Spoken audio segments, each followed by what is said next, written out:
Hello friends, આજે હું તમારી સાથે શેર કરીશ મુંબઈના પ્રખ્યાત બોમ્બે આઈસ હલવાની રેસીપી પરફેક્ટ માપ સાથે. અને આજે આપણે દુકાન જેવો જ હલવો બનાવશું અને આ હલવાને સેટ કરવાની બધી જ ટિપ્સ સાથે આજે આપણે ઘરે જ બોમ્બે આઈસ હલવો બનાવશું. નવી રેસીપી શીખવા માટે નીતાબેન કુકિંગ ચેનલને સબસ્ક્રાઈબ કરો અને સાથે બેલ આઇકનને જરૂરથી પ્રેસ કરો નવા રેસીપી વિડીયો સૌથી પહેલાં જોવા માટે.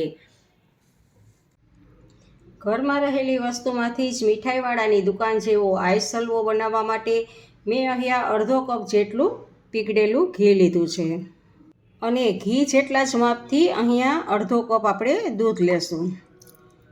ઘી અને દૂધનું માપ સરખું રાખવાનું છે અને એના કરતાં ડબલ એટલે કે 1 કપ આપણે મેંદો લેશું અને સામે આપણે 1 કપ ખાંડ લેવાની છે. તો ખાંડ અને મેંદાનું માપ સરખું રાખવાનું છે અને ઘી અને દૂધનું માપ સરખું રાખવાનું છે. તો જુઓ, તમે જોઈ શકો છો કે દૂધ અને ઘી કરતાં મેંદો અને ખાંડ આપણે ડબલ લીધા છે. તો આ આપણું પરફેક્ટ માપ છે. મેંદાની જગ્યાએ તમે રવો કે કોર્નફ્લોરનો પણ ઉપયોગ કરી શકો છો, પણ મેંદામાંથી બનાવેલો આઈસ હલવો એકદમ ટેસ્ટી લાગે છે અને થોડી જ વારમાં સેટ થઈ જાય છે. જ્યારે રવો અને કોર્નફ્લોરમાંથી બનાવેલા હલવાને સેટ થતાં વાર લાગે છે. એને લગભગ 13થી 14 કલાક જેટલો સમય લાગે છે. હવે અહીંયા મેં ખાંડ આખી જ લીધી છે. ખાંડને આપણે દળીને લેવાની નથી, કારણ કે દળીને ખાંડ લેશું તો એ ચાસણીનું સ્વરૂપ નહીં થાય. આપણે આખી ખાંડ લેશું તે એ ખાંડની આપણે આમાં ચાસણી બનશે. તો જુઓ, સારી રીતે બધું જ મિક્સ થઈ ગયું છે. તો હવે આપણે ગેસ સ્ટાર્ટ કરી અને એની ઉપર ચડાવશું.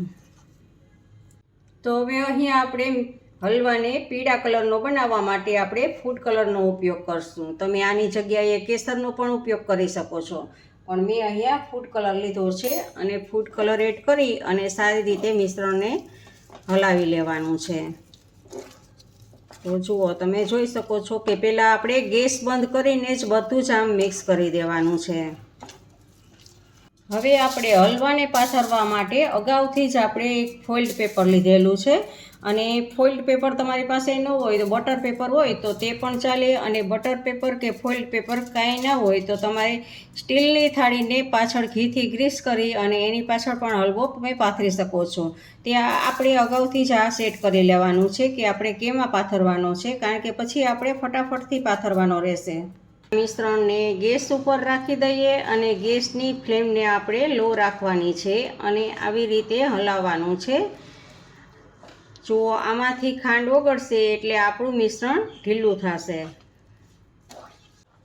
જુઓ, 5 મિનિટ થઈ ગઈ છે અને આપણા મિશ્રણમાં બધી જ ખાંડ ઓગળી ગઈ છે. આપણે ગેસની ફ્લેમને લો જ રાખેલી છે અને લો ગેસ ઉપર જ આપણે કૂક કરવાનું છે. અને જુઓ, સતત આમ હલાવવાનું છે. આપણું મિશ્રણ હવે ઘટ થવા લાગ્યું છે અને તમે જુઓ છો કે એકદમ પેસ્ટ જેવું થઈ ગયું છે અને વાસણથી અલગ થવા લાગ્યું છે. તો આ સમયે તમારે હલવાને શાઇન આપવા માટે 1 ચમચી એમાં ઘી એડ કરવાનું છે.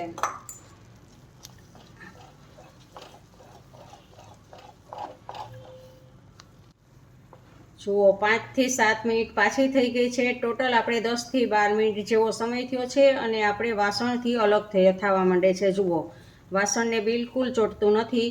તો આપણું મિશ્રણ હલવા માટેનું તૈયાર છે.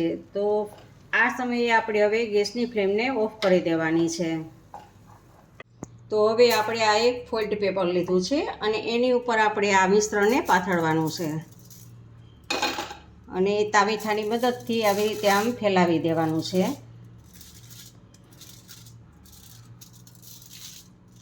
બધી જ બાજુ આમ પાથરી દેશું.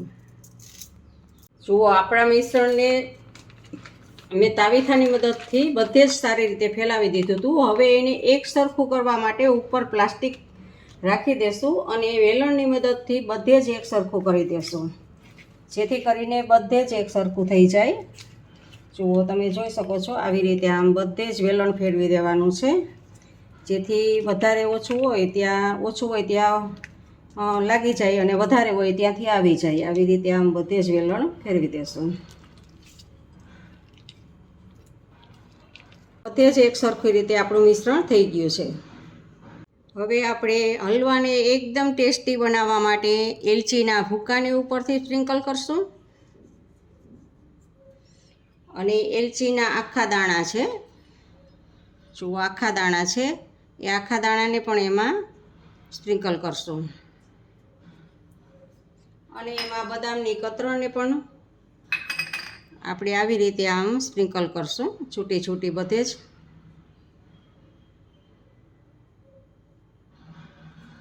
અને હવે ઉપરથી આપણે પિસ્તાની કતરણને પણ આવી રીતે આમ સ્પ્રિંકલ કરશું.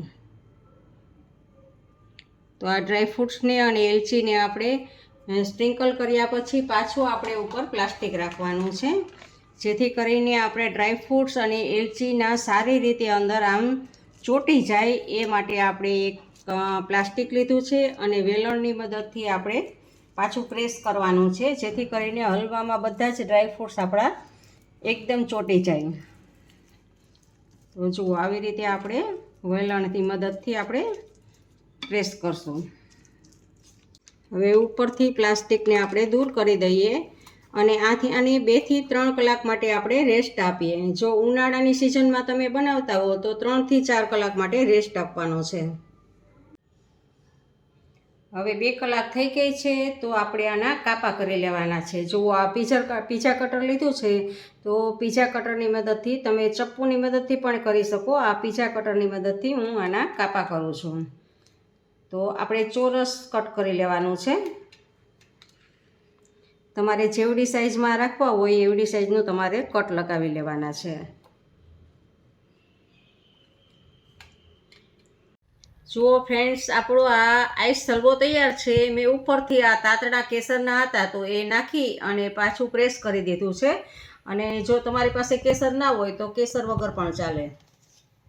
જો તમને મારી આજની રેસીપી ગમી હોય તો કમેન્ટ બોક્સમાં જરૂરથી કમેન્ટ કરજો. સાથે મારા વિડીયોને લાઈક કરી અને તમારા ગ્રુપમાં અને ફેમિલી મેમ્બર્સમાં શેર કરજો અને મારી ચેનલને સબસ્ક્રાઈબ કરવાનું ભૂલતા નહીં.